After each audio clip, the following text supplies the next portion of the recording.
আসসালামু আলাইকুম rural life channel থেকে আপনাদেরকে স্বাগতম। কলাক্ষেতের আজকে আমি যেই সমস্যাটি দেখাবো সেটা হচ্ছে ব্ল্যাক বা ইয়েলো সিগাটুকা রোগ। এটি মূলত কলাক্ষেতের মাটিতে লবণাক্ততা বেড়ে গেলে এবং অতিরিক্ত খরার কারণে এই সমস্যাটি হয়। এটির প্রতিকার হিসাবে আপনারা যে কীটনাশকটি ব্যবহার করবেন সেটি আমি ভিডিওর শেষে আপনাদেরকে দেখিয়ে দেব। ইয়েলো সিগাটুকা রোগ এটি মূলত প্রথমে হলুদ বর্ণ ধারণ করে পরবর্তীতে সেটা পচে গিয়ে কলাপাতা পচে গিয়ে কালো বর্ণ ধারণ করে।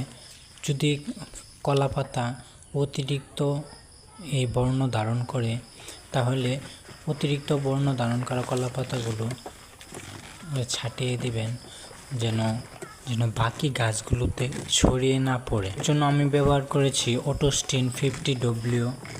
এটি মূলত ছত্রাকনাশক এবং ব্যবহার করেছি নাভারা 28SC। এটি আগাছা এবং জীবাণুনাশক। প্রতি একর জমিতে 80 থেকে 120 মিলি নাভারার 28SC ব্যবহার করতে হয়। গাছের আগাগোড়ায় পাতায় স্প্রে করে দেবেন। Please subscribe my channel and press the bell icon.